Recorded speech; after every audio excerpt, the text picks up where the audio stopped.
नहमदुहु व नुसल्ली अला रसूलिहिल करीम अम्मा बाद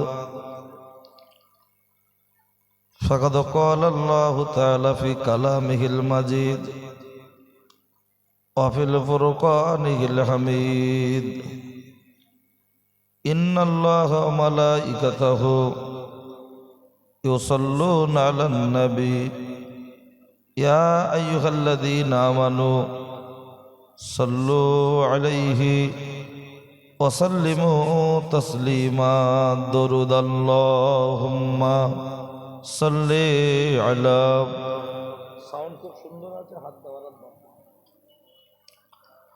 وعلى آل سيدنا مولانا محمد صلى الله عليه وسلم الحمد لله الذي أنعم علينا وهدانا إلى دين الإسلام উপস্থিত আজকের জলসা বক্তা জনাব হযরত মাওলানা গিয়াসউদ্দিন সাহেব আপনাদের এলাকারই সন্তান এবং তিনি একটা প্রতিষ্ঠানের ডাইরেক্টর।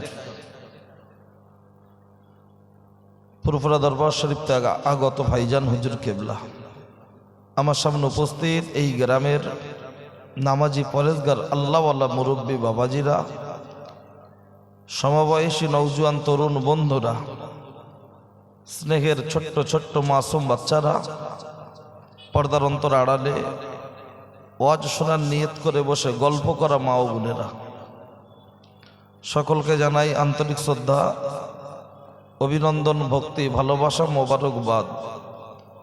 আল্লাহ পাক রব্বুল আলামিনের দরবারে অসংখ্য শুকরিয়া। আমি যে সময় মাইকে মুখ দিয়েছি এই সময় একদল মানুষ আছে রাস্তায়, আরেক দল মানুষ আছে শয়তানি ধান্দায়, কেউ আছে গাড়িতে, আবার কেউ আছে বাড়িতে, কেউ আছে বাড়ির খাটে, কেউ আছে আপনাদের হাটে। আমরা কিছু মানুষ বসেছি আজকে জলসার মাঠে। আমার আল্লাহ আমাদেরকে ওই সমস্ত মানুষদের মধ্যে হতে বাছাই করে ছাঁটাই করে সুস্থ শরীরে জীবিত অবস্থায় এই অস্থায়ী জান্নাতের বাগানে কিছু সময় বসার তৌফিক দান করেছেন। এর জন্য শুকরিয়া স্বরূপ বলি আলহামদুলিল্লাহ। জোরে বলার দরকার নেই, মোহাব্বতে একটু বলুন আলহামদুলিল্লাহ।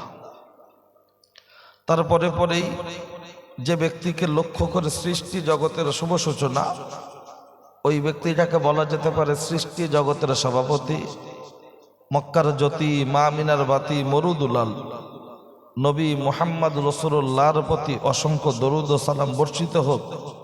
সকলেই বলি সাল্লাল্লাহু আলাইহি ওয়াসাল্লাম। পর কথা, প্রথমত আমরা যারা এখানে এসে বসেছি সামান্য মানুষ, এর থেকেও 100 গুণ মানুষ রাস্তাঘাটে বাড়িতে আছেন। যারা রাস্তায় ঘুরছে তাদের বউ আছে, বাচ্চা আছে, শালি আছে, ভাইরা ভাই আছে। যারা বাড়িতে বসে গল্প করছে, আড্ডা মারছে, ওদেরও শালি ভাইরা ভাই আছে, বিবি আছে। আমরা যারা এখানে এসে বসে আছি আমাদের বউ বাচ্চা আছে না নাই? না আমরা কি বিধবা বলে মনে হয় যে ওদের বউ বাচ্চা আছে বলে এদিকে আসেনে, আর যারা বিধবা তারাই ডিটেনশন ক্যাম্পে আছে? ব্যাপারটা ওটা না। ওদের 5,000 টাকা থাকলে কেউ উঠোনে রাখে না যে পাঞ্জাবিটা ঝোলানো আছে, শার্টটা ঝোলানো আছে, এখান থাক। প্যান্ট শার্ট খোলার পরে বউকে বলে টাকাটা বার করে যদি আলমারিতে ঢোকাতে হয়, আর নিজের বিবাহিত বউকে নিয়ে সাজিয়ে গুছিয়ে রাস্তায় ঘুরছে কেন? বাজারের দাম তোলার জন্য। 500 টাকা যদি আলমারিতে রাখার দরকার হয়, বউটাকে একটু আড়াল করে রাখার দরকার না? আসলে আমাদেরও বউ আছে, কিন্তু তফাৎটা হলো অনেক মানুষ দেখবেন টাকা ইনকাম করে, সারাদিন খাটাখাটনি করে, দিন শেষে বিবি বাচ্চার জন্য সংসারের প্রয়োজনীয় খাবারপত্র নিয়ে আসলে বাচ্চা এবং বউ দুজনেই খুশি থাকে। আবার কেউ দেখবেন সারাদিন খাটাখাটনি করে বাড়ি আসার সময় 2 বোতল টেনে বাড়ি আসে। তাহলে টাকা দুজনের কাছে ছিল, একজন বউ বাচ্চাকে খুশি করলো, আর একজন কুকুরের পেচ্ছাপ খেলো। যারা আজকের জলসার দিনে বাজারে ঘুরছে ওদেরও টাকা আছে, সময় আছে। যারা মজলিসে বসেছে এদেরও সময় আছে, কিন্তু পার্থক্য দুমতল টানা আর বউ বাচ্চার খুশি করা, তফাৎ হলো এটা। আজকের নদিয়া জেলার অধিকাংশ জলসাগুলো মেলায় পরিণত হচ্ছে, এর জন্য জলসা কমিটি দায়ী।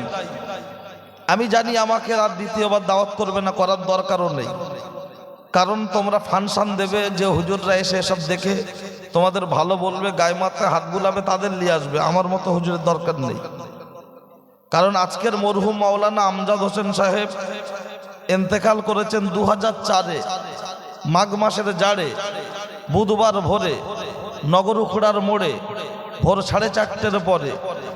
আজকের দীর্ঘ 21 বছর পরেও হরিণঘাটা থানার মানুষ আজও আমজাদ হোসেনকে ভুলতে পারেনি। শুধু হরিণঘাটা নয়, সারা বাংলার মানুষ আজও আমজাদ হোসেনকে এক নজরে দেখলে যেন মনটা শান্তি হয়। কিন্তু কেন? তিনি হকের উপরে ছিলেন, হক কথা বলতেন, তিনি হকের উপরে আমল করতেন, হকের উপরে চলতেন। মানুষ তাই তাকে এতটা আপ্যায়ন করে, আপন করে কাছে টেনেছে। তো আজকের দিনে কত মাওলানা, কত মৌলী সাহেব, কত হুজুর চলে যাচ্ছে, 2 বছর পরে মানুষ তাদের মনে রাখছে না। তার কারণ আমরা মাল চিনেছি, মাল। আমরা নোট দেখে ভোট দিচ্ছি। আর প্রকৃতপক্ষে আমজাদ হোসেন কেন, গ্রামের যদি একটা রিক্সাওয়ালা সে যদি দায় বিপদে কোনো গরিব মানুষের পাশে দাঁড়ায়, অন্তত সে মারা যাওয়ার পরেও মানুষ তার জন্য আফসোস করে। কথা ঠিক কি না? এটা শুধু আমজাদ হোসেন হতে হবে না, আপনার পাড়ার সে কেউ যদি হিন্দু ছেলেও হয়, কেউ যদি সাঁওতালদের ছেলে হয়, কেউ যদি মুসলমানদের ছেলে হয়, সে দাড়ি গোঁফ নাই থাক, পাঞ্জাবি নাই পরুক, প্যান্ট শার্ট পরুক, হাফ প্যান্ট পরে থাক, তার মধ্যে যদি সেই সততা থাকে, মানুষ তাকে স্মরণ করে। কথা ঠিক কি না? তো আজকের এই জলসার নামে মনে করেন না সাদ্দাম হোসেন ঠিক বলছে, মেনে নেওয়ার দায়িত্ব আপনার। ডাক্তার দেখাতে যায় মানুষ এখান থেকে কলকাতা, কেন? হরিণঘাটায় ডাক্তার নেই? বলছে আছে, কিন্তু কলকাতার ডাক্তাররা যেন একটু বড় ডাক্তার, বেশি ভালো হয়। তাহলে কলকাতার ডাক্তারের কাছে যাওয়ার পরে ডাক্তার যদি যেখানে ব্যথা সেখানে হাত দিয়ে চেপে চুপে না দেখে, গ্রামের মানুষ যাকে ডাক্তারের কাছে নিয়ে গিয়েছিল তারা এসে কি বলবে? ডাক্তাররা এখন কসাই হয়ে গেছে, ওরা না টাকা ছাড়া কিচ্ছু বোঝে না, মানসিক জাত না, ওরা শুধু টাকাটাই বোঝে। 700 টাকা ফি নিল, সারাদিন সময় গেল, কিন্তু একটাবার গায়ে হাত দিয়ে চেক করে দেখলো না। এটা বলবে না? বলবে না? তাহলে 700 টাকা ফি নিয়ে যদি ডাক্তার চেপে না দেখলে যদি রাগ হয়, আমি মঞ্চের বক্তা 15,000 টাকা ফিস, 20,000 টাকা ফিস, 25,000 টাকা ফিস, আমি যখন চেপে দেখছি তখন রাগ হচ্ছে কেন? 700 টাকার ডাক্তার চেপে না দেখলে রাগ হচ্ছে, আর আমি 15,000 টাকার ডাক্তার, 20,000 টাকার ডাক্তার আমি চাপলে রাগ হচ্ছে। এ দ্বিচারিতা কেন? তাতে যা আছে কপালে হয়ে যাবে সকালে, ছেঁড়া খাতা বগলে, টেনশনের কিছু নেই।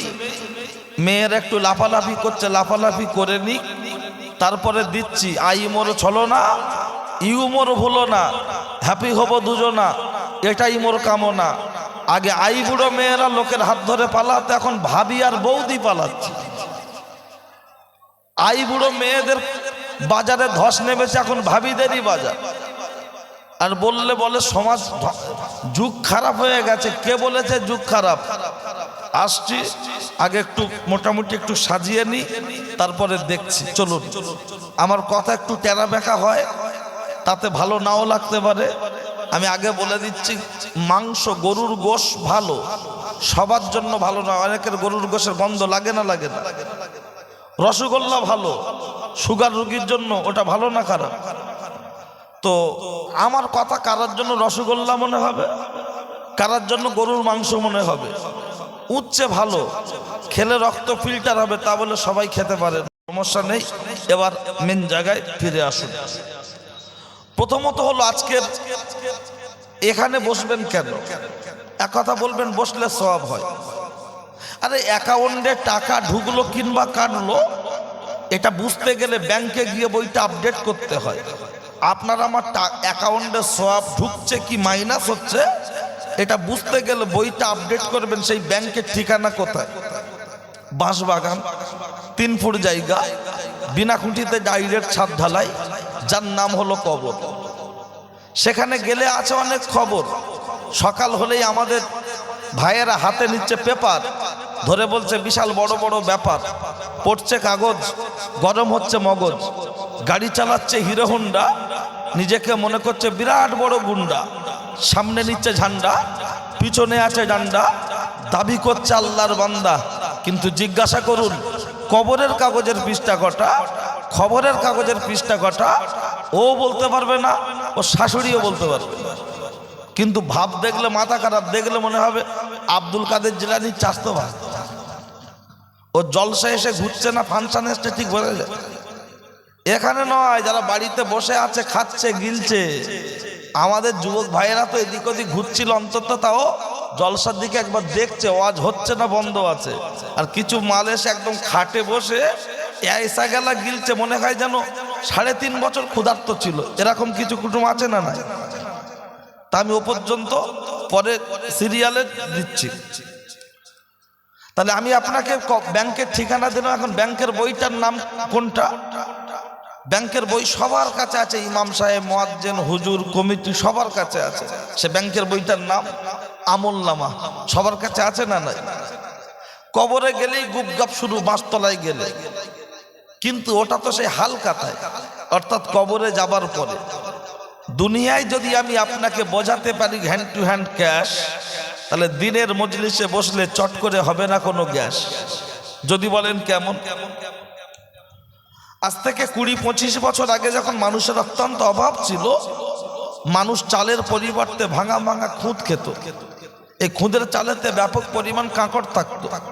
আমাদের মায়েদের দেখেছি চাল যতটা প্রয়োজন মেপে নিয়ে সুন্দর করে ধুয়ে ধুয়ে ধুয়ে ধুয়ে একটা হাঁড়ি থেকে আর একটা হাঁড়িতে অল্প অল্প করে ঢেলে দিত কাঁকড় থেকে চাল আলাদা করার জন্য।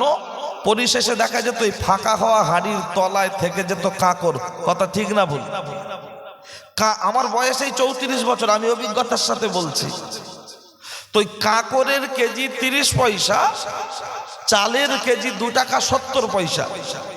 30 পয়সার কাঁকড় যখন 2 টাকা 70 পয়সা চালের সাথে বস্তায় প্যাকিং হলো, তখন নগর উখড়ার হাটে ওই 20-30 পয়সার কাঁকড় 2 টাকা 70 পয়সা কেজিতে বিক্রি হয়ে যাচ্ছে না যাচ্ছে না?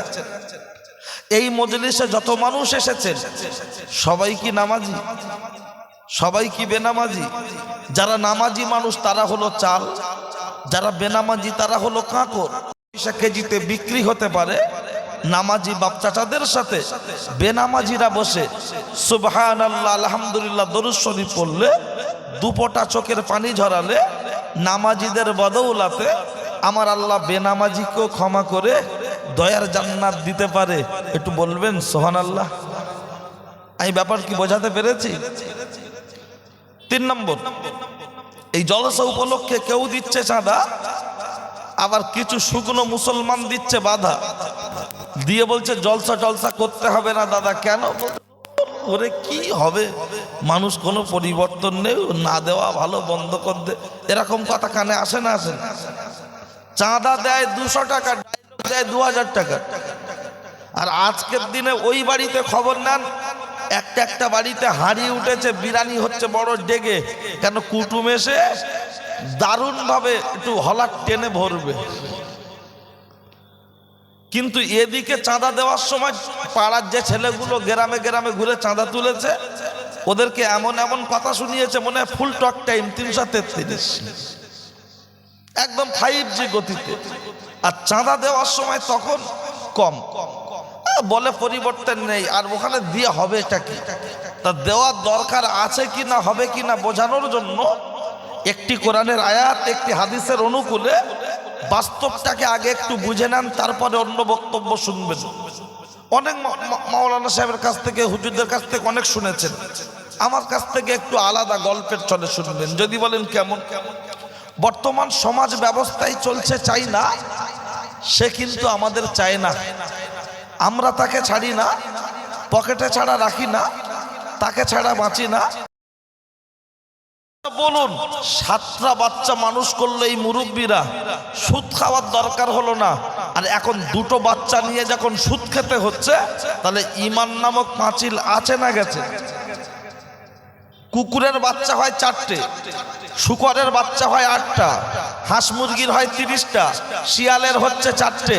আজ পর্যন্ত শিয়াল কোনোদিন বলেছে ওগো টিএমসি সরকার আমাদের জন্য 2-4টে হাঁস মুরগি ছেড়ে রাখার দরকার? যেদিন মেয়েরা হাঁস মুরগি তুলতে ভুলে যায়, সেদিন তো শিয়ালের জমজম বিরিয়ানির, চিকেন বিরিয়ানির নাস্তা হয়। আজ পর্যন্ত কেউ বলতে পারবেন কুকুরের বাচ্চার কোনো রেশন কার্ড আছে? শুকরের বাচ্চার কোনো আধার কার্ড আছে? ছাগলের বাচ্চার জন্য কোনো ডিজিটাল রেশন কার্ড আছে? আল্লাহ যদি কুত্তার বাচ্চাকে খেতে দিতে পারে, ছাগলের বাচ্চাকে খেতে দিতে পারে, শুকরের বাচ্চাকে খেতে দিতে পারেন, আমরা আশরাফুল মখলুকাত, সৃষ্টি জগতের শ্রেষ্ঠ আমার আল্লাহ বলেছেন ওমা মিন দাব্বাতিন ফিল আরদি ইল্লা লাল্লাহি রিজকুহা, যা কিছু আছে সকলে খায় আর মোবাইল দেখে আর বলি তোমার দেখা নয় রে, তোমার দেখা নয়, আর এইভাবে জীবনটা কাটাই। ব্যবসা ভালো হলে বলেছি মেহনত দারুণ করেছি তাই ইনকাম হয়েছে, লস হলি বলি আল্লাহ দেয়নি। মনে রাখুন, যারা বাজারে ঘুরছে মেয়েরা হলো পেট্রোল, ছেলেরা হলো আগুন, পাশাপাশি থাকলে সাবধানে থাকুন, নচেত যে আগুন ধরে যাবে পৃথিবীর কোনো পানিতে ও আগুন নিভানো যাবে না। আমি আসছি সিরিয়াল বাই আগাই। তাহলে ওই মোবাইলে রাখছে ছবি মমতা, ভাই ভাই দেখাচ্ছে ক্ষমতা।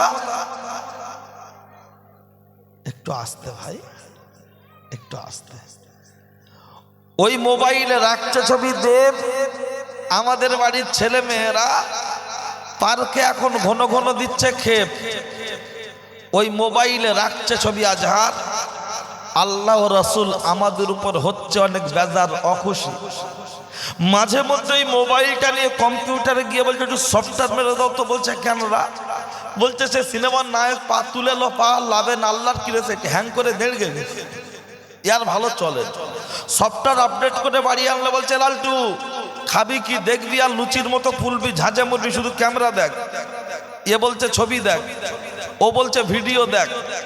কিন্তু আমার আল্লাহ বলছেন বান্দা, যে জিনিসগুলো নিয়ে তুমি পাগল হচ্ছ, ল্যাপটপ, কম্পিউটার, হেলিকপ্টার, গাড়ি এবং বাড়ি, এটা পৃথিবীর মধ্যে নামি এবং দামি নয়। তাহলে নামি দামি কোনটা? আমার আল্লাহর কোরআন বললেন সেটা। লাকাদ খলাকনাল ইনসানা ফি হাসানি তাকবীম। টোটাল পৃথিবীর মধ্যে যা কিছু পাঠানো হলো, এর মধ্যে সবচাইতে নামি, সবচাইতে দামি, তার নাম হলো মানুষ। আল্লাহ আমাদের দিয়েছেন আক্কেল, জ্ঞান, হোশ। আমরা কাজ করছি হয়ে বেহোশ। আমরা মানুষ যখন নামি, মানুষ যখন দামি, সামান্য 5,000 টাকা মোবাইলের যদি চিপ থাকতে পারে, এই মানুষ নামক মোবাইল এর চিপ আছে না নাই? টাকাটা তো স্বাভাবিক ব্যাপার। শুধু যদি বলি আছে, তখন হরিণঘাটা থানার মানুষ বলবে মরহুম মাওলানা আমজাদ হোসেন সাহেব, ফুরফুরা শরীফ মসজিদের ইমাম, বাংলার একজন বিখ্যাত বক্তা, তার ছেলে সাদ্দাম হোসেন সিরিজ কাটের তক্তা, ওয়াজ করেছে অল্প, হয়ে গেছে গল্প। তার জন্য এখন বলবো হাদিস, আগে বলেছি কোরআন। অবশ্যই প্রমাণটা নিয়ে নেন। ও মা জাজি খালা, শুনছো রাতের বেলা কানটা একটু করবে ঝালাপালা, তৈরি থাকো খালা। আল্লাহ নবী বলেছেন ইন্না ফিল জাসাদি লামুদগাতুন ওয়া ইজা সালুহাত সালুহাল জাসাদু কুল্লুহু ওয়া ইজা ফাসাদাত ফাসাদাল জাসাদু কুল্লুহু আলা ওয়াহিয়াল কলব। মানব দেহের মধ্যে এক টুকরো মাংসের পিণ্ড আছে, যেটার নাম হলো হৃৎপিণ্ড, ওইটার নাম হলো কলব, ওইটার নাম হলো মেমোরি। ওইটা যার হবে কালো, তার তামাম জীবনটা বরবাদ হয়ে গেল। ওইটা যার হবে কালো, জলসার দিনে কুটুম বাড়ি এসে গিলে বসে থাকবে। বলো আছে না নাই? এমন করে খাটে বসে আছে, মনে হয় যেন আমাদের বোনটার বাচ্চা হবে না, বোনাইটার হবে। প্রায় 7.5 মাস ভাব, অথচ লক্ষ্য করলে দেখতে পাওয়া যায় আমাদেরকেও দাওয়াত করেছে। হ্যালো, জানুয়ারির 5 হুজুর মনে আছে চলে আসবেন, কুটুমদেরকেও ফোন করে বিকালবেলা ওরা এসেছে, আমরাও এসেছি।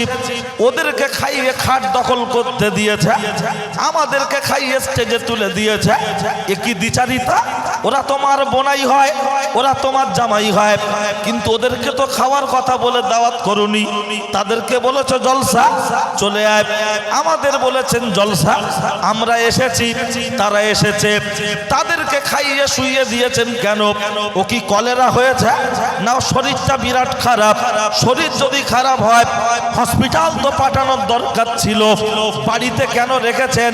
তার জন্য ওকে তো সাবু দেওয়ার দরকার, চিড়ে দেওয়ার দরকার, তার জন্য সেলাইন দেওয়ার দরকার, ডাইজিন দেওয়ার দরকার।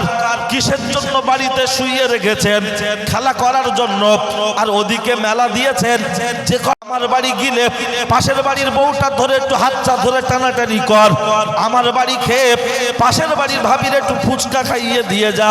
5 টাকার ভালোবাসা, 10 টাকার চাই না ভালোবাসা। আজকের দিনে চলছে তো জলসায়, রম রম রম চলছে, গিয়ে দেখে আসুন, দেখে আসুন। যাদের বাড়ির মেয়েরা বাজারে গাং গাং গাং গাং করে ঘুরছে, ওই সমস্ত অভিভাবক গার্জেন যারা আছেন তৈরি থাকুন। আপনার দাড়ি যত বড় হোক, আপনি মসজিদ কমিটির সেক্রেটারি হন, জলসা কমিটির সেক্রেটারি হন, মসজিদের ক্যাশিয়ার হন, জলসা কমিটির সদস্য হন। আর জলসা কমিটি আর মসজিদ কমিটির বাইরে হলো, যদি আপনি মুসলমান বলে দাবিদার থাকুন, তৈরি থাকুন, আপনাকে ধলাই চলবে। দুনিয়ায় যেমন হচ্ছে, কবরেও মার কয় প্রকারেও কি কি উদাহরণ সহ চলবে। এরা কখনো ইসলাম ধর্মকে ভালোবাসে না, এরা কখনো মুসলমান ধর্মকে ভালোবাসে না, এরা কখনো জলসার পক্ষ নয়। আমি সাদ্দাম হোসেন বকলমে বলতে চাই, ওরা হলো ইবলিসের দালাল, ইবলিসের তাবেদারি করছে, ইবলিসের গোলামতি করছে। ওরা হলো জলসার বিরোধী। বলবেন প্রমাণ দিতে পারবেন? প্রমাণ যদি না দিতে পারি, আছে একটা ছোট মতো 4 চাকা গাড়ি, ওটাকে দিয়ে চলে যাব বাড়ি, করব না দেরি। বক্তারা উচিত কথা বলতে পারে না, বললে আর দ্বিতীয়বার দাওয়াত করা হয় না। কারণ অধিকাংশ জলসা কমিটি ওরা তো বেনামাজি, মাথায় টুপি থাকে না, পেশাব করে পানি নেয় না, শুক্রবারে অনেকে নামাজ পড়ে না। এরকম হাইব্রিড তেফেরেঙ্গা শুকনো মুসলমান আছে না নাই? তো ওরাই তো আমাদের সার্টিফিকেট দেবে পরে কোন বক্তা আনবো আর কার আনবো না। কে সার্টিফিকেট দেবে? যে এখনো পেচ্ছাপ করার নিয়ম জানে না, অন্তত বগলে চুল কাটে না আপনার 6 মাস 1 বছর। যদি বিশ্বাস না হয়, কালকে যখন রাস্তায় হয়ে খালি বলে হাতটা উঁচু কর, দেখেন বগলের চুল 4 ইঞ্চি, 2 রকম কালার, হলদিরামের সিমুইর মতো, গোড়ার দিকে একরকম, মাথার দিকে একরকম। তা শুরুমি যদি এই থাকে, গুডাউনে কি আছে? ওরাই তো সার্টিফিকেট দেবে কোন বক্তা আনবে আর কোন বক্তা আনবে না, কে ভালো সুন্দরা ঘুরবে। আর অন্য গ্রামের ছেলেরা এসে টোন কাটবে, এটা ওর ভালো লাগবে। ওদের বাড়ির ভাবিগুলো ঘুরবে, ওদের বাড়ির বউগুলো ঘুরবে, আশেপাশের গ্রামের ছেলেরা আলোতে ফুচকা খাবে, সাইডে নিয়ে গিয়ে ফুচকা উসুল করবে, এটা ওদের ভালো লাগছে। তাদের বিরুদ্ধে বক্তব্য করলে তখন ওমলি সাহেব ভালো না। তা আমি হাজাম আমার নিয়ে এসছো, আমি তোমার বাচ্চার ঠিক জায়গায় হাত না দেখি চোখে আঙুল দেবো? আমি তো হাজাম ধরতে হবে তো ওই জায়গায়, তারপরে তো কাটবো। আমি তো মাথায় হাত দেবো না, চোখে হাত দেবো না, আমি ঠিক জায়গায় হাত দেবো কারবোটারে। বাচ্চা যতই কাঁদুক না কেন, তখন তো বলো না ওস্তাদ এবার ছেড়ে দাও, এবছর দিতে হবে না, চৈত্র মাসে দেবার। তখন বলে কাঁদে কাঁদুক, একটু দে দাও। তখন তো বলে না, লজ্জা করে না? জলসার নামে মেলা বসানো, এ তো ভণ্ডামি চলছে। নিঃসন্দেহে খোদার দরবারে কৈফিয়ত দিতে হবে। গ্রামের মানুষ যা ঘুরছে ঘুরছে, কমিটির কটা নাদা, মাথায় না আছে টুপি, না আছে কিছু, তারাও জানকে দেখে আসে।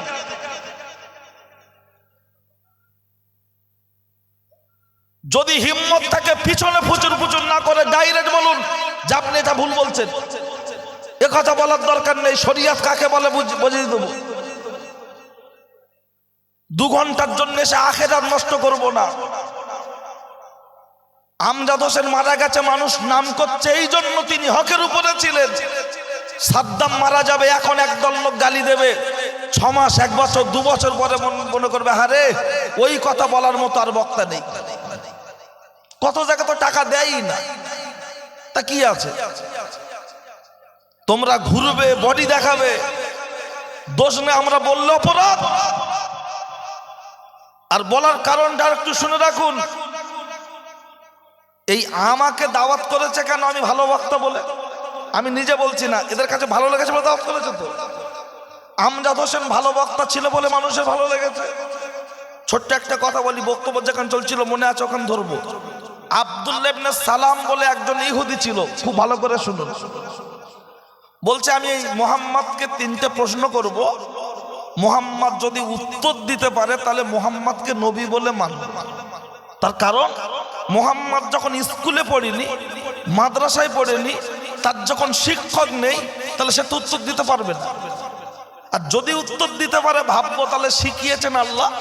আর যে আল্লাহ এমন করে শিখিয়ে দিতে পারেন সে সাধারণ কোনো মানুষ নয়, তিনি নবী এবং রসুল, আমরা তাকে মেনে নেব এবং কলেমাও পড়ব। বলুন সুবহানাল্লাহ। টুকটুক করে চলে গেল, আমার নবীর কাছে গিয়ে বলছে মুহাম্মদ আমি 3টে প্রশ্ন করব, তুমি যদি উত্তর দিতে পারো আমি মুসলমান হব। আল্লাহ নবী বললেন বলো। যেই বলেছে আমার নবী একটু মুচকে হেসে চুপ করে গেলেন, গিয়েই 3টে যেই উত্তর দিলেন তখন বললেন মুহাম্মদ তুমি দেরি করলে কেন? বলছে তুমি প্রশ্ন করার একটু আগ মুহূর্তে ফারিস্তা জিবরিল এসে আমাকে জানিয়ে দিয়েছেন, আর সেই আল্লাহর পক্ষ থেকে জানিয়ে দেওয়া উত্তরটা আমি তোমার কাছে পরিবেশন করলাম। তখনই আব্দুল্লাহ চাই, বলুন সুবহানাল্লাহ। অনেক কথা আমি শর্ট করে বলছি কারণ আজকে আরো অন্য অনেক কথা বলবো তাই। তা তখন আব্দুল্লাহ ইবনে সালাম বললেন ইয়া রাসূলুল্লাহ, আমি ইহুদিদের একজন নেতা এবং তৌরাত কিতাবের পণ্ডিত, আমার সাথে অনেক লোক ঘরে। তা আপনি এখন কাউকে বলবেন না আমি ঈমান এনেছি, আমি তাদেরকে ডেকে নিয়ে আসবো আপনার কাছে, আপনি জিজ্ঞাসা করবেন যে এই লোকটা কেমন। তারা যদি বলে ভালো, আপনি বলবেন তোমাদের ভালো লোকটা ঈমান এনেছে তাহলে তোমরা আনো। তা বললো হ্যাঁ কথাটা ঠিক আছে। তা আমি খুব শর্ট করেই বলছি, চলে গেল। বেশ কিছু লোকজন নিয়ে এসে আল্লাহর নবীর কাছে এমন বসিয়ে দিয়ে চোখের একটু আড়াল হয়ে গিয়ে বললেন যে একটু আড়াল হয়েছে, চোখে দেখা যায় না, কিন্তু এখানে কি কথা হচ্ছে ওখানে শোনা যাবে। তখন আল্লাহর নবী বলছেন বাবারা তোমরা যার সাথে এসেছো ওই লোকটি কেমন? তখন বলছেন এ মুহাম্মদ ও আমাদের তৌরাত কিতাবের পণ্ডিত। শুধু তৌরাত কিতাবের পণ্ডিত নয়, ও আমাদের দলের নেতা। শুধু ও নেতা নয়, ওর বাপ ছিল তৌরাত কিতাবের পণ্ডিত এবং আমাদের দলীয় নেতা। এক কথায় এও ভালো, এর বাপও ভালো। যেই কথাটা বলেছে আব্দুল্লাহ ইবনে সালাম পাশ থেকে বেরিয়ে বলছেন লা ইলাহা ইল্লাল্লাহু মুহাম্মাদুর রাসূলুল্লাহ সাল্লাল্লাহু আলাইহি ওয়াসাল্লাম, আমি সাক্ষ্য দিচ্ছি তুমি আল্লাহর নবী, তুমি আল্লাহর হাবিব।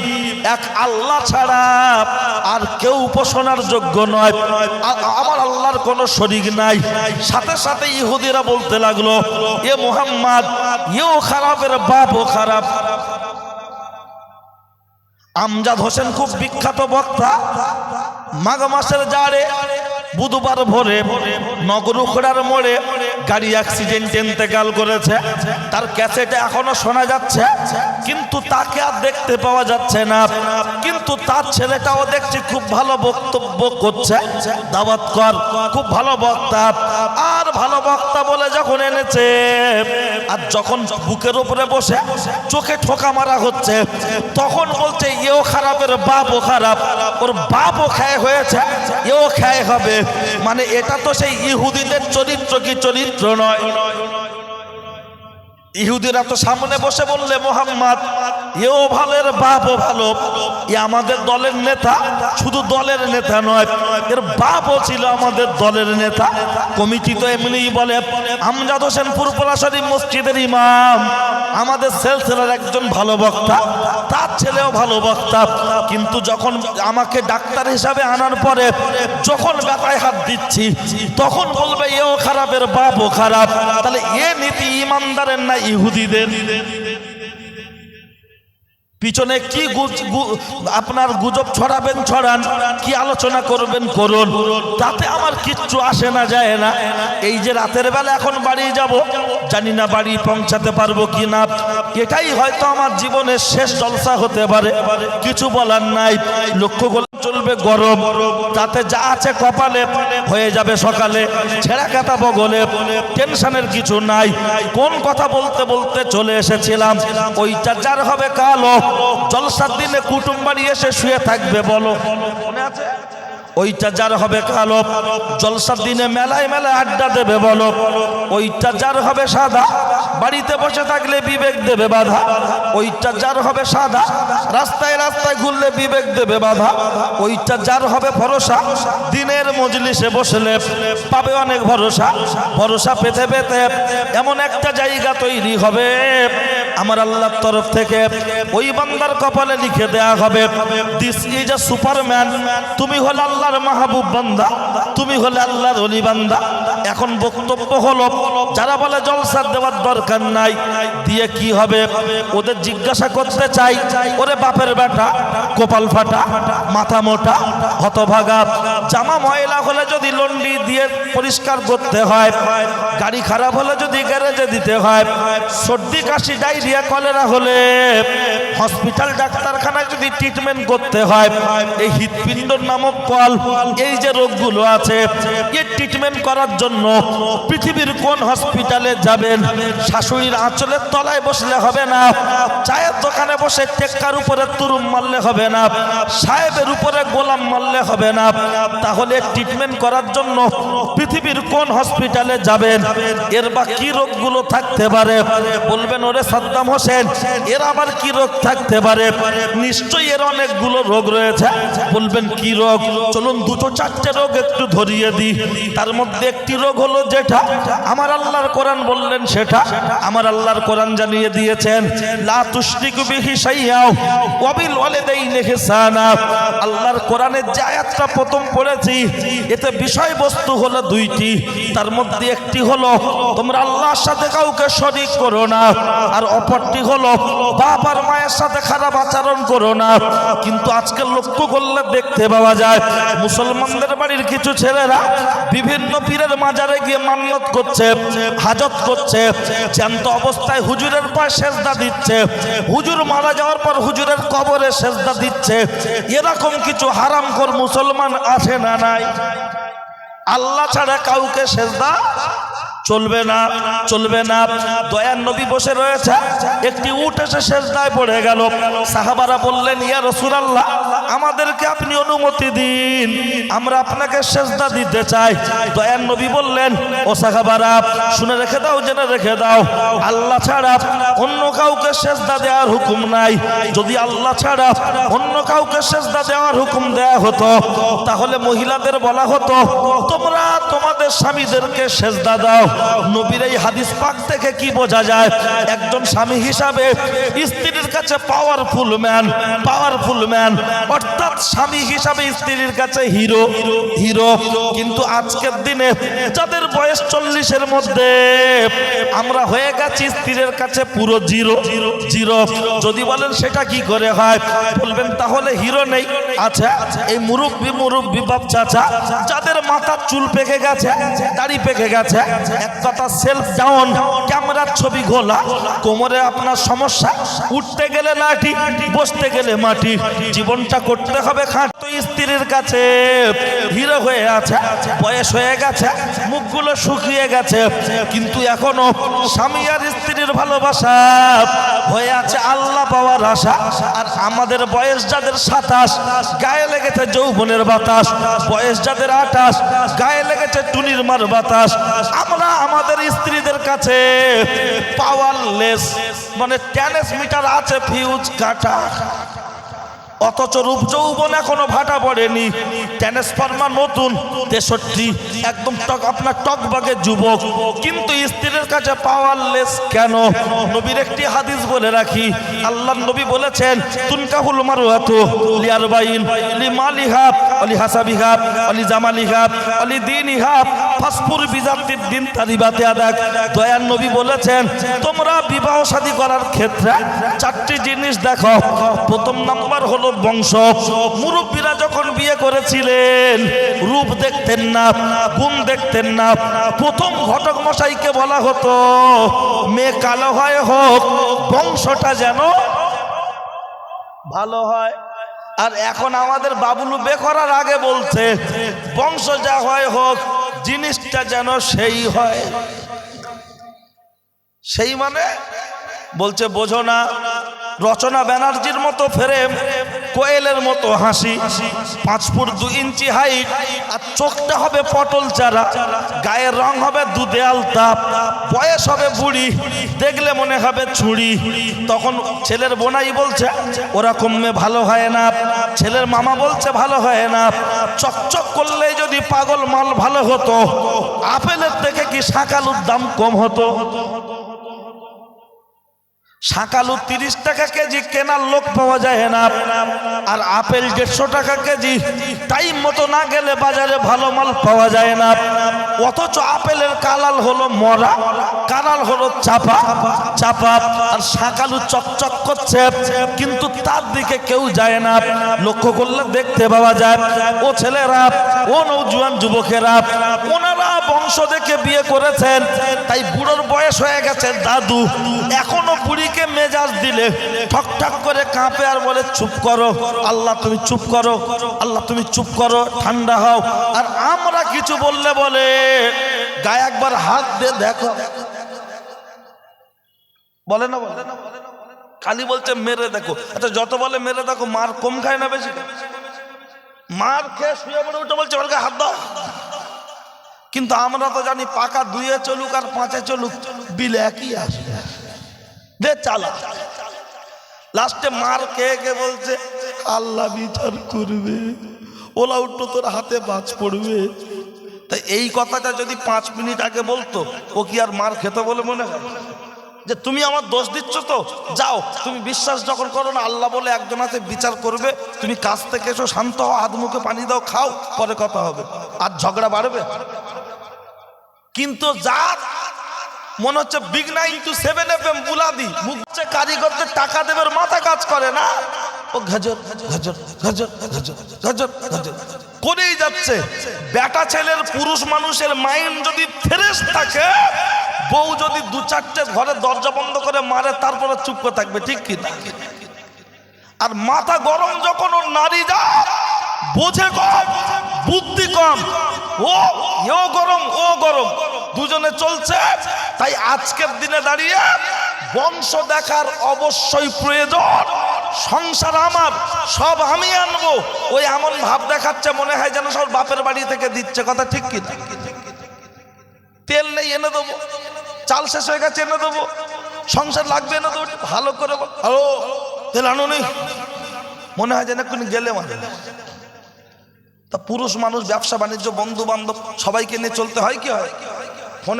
ফোন ধরলে 5 থেকে লোক শুনতে পায় না, পাশে থাকলে সামনাসামনি কিছু না বলে, পরে বলে হুজুরির বউ না, পুরো বাংলাদেশের হাসিনা, কথা জুত আলাদা। বলছে তুই জানিস? বলছে পাশে ছিলাম, ফোন করছিল, শুনেছি, ও পুরো একদম মানে হুজুর পুরো কাল। আমি সাদ্দাম হোসেন গল্প করি না, আপনার কাছে গল্প মনে হতে পারে, তার কারণ আলুর খোলা চপের ভিতরে দিলে বাদ দেয় না, আর খানাবাড়ি দিলে খায় না। খানাবাড়ি প্লেটের পাশে জমা হচ্ছে, অথচ 1 নম্বর আলু চন্দ্রমুখী, আর চপের ভিতরে দিচ্ছে পচা মাল। বলছে কত করে? বলছে 5 টাকা। বলছে 2 পিস দে, ঠেকিয়ে দিল, হলা রে, মাল চলে গেল চেম্বারে। 2টো খেয়ে বলছে আর 2টো দে। এই সুদ দিয়ে যদি একটা বানানো ঘটনাও বলো, মারাত্মক ব্যাপার। ভিটামিন তো সবাই দেয়, অ্যান্টিবায়োটিক কজন দেয়?